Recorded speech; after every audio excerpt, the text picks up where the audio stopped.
फरीना आपका हुजूर मैं जो मैंने सवाल तैयार किया था ना वो आपने खुतबे जुमा पे उसका मतलब पूरा खुतबा दे दिया उस पे। अच्छा जज़ाकल्लाह।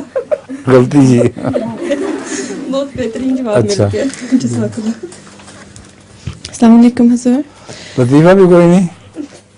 अच्छा हुजूर, हज़रत मूसा अलैहिस्सलाम के ज़माने में जो वाक़या समंदर फटने का हुआ था, क्या ये कोई ऐसे कुदरत अमल है जो अमल आम हालात में भी होता रहता है? आम हालात में भी होता रहता है? आम हालात में वो होता रहता था, लेकिन वक्त की बात है किस वक्त वो हज़रत मूसा वहाँ से गुजरे हैं। सैलाब का पानी ऊपर से दरिया से बड़ी तेजी से नीचे की तरफ आ रहा था और उससे पहले वो जगह खुश्क हो चुकी थी और इधर से समंदर का पानी ऊपर चढ़ रहा था।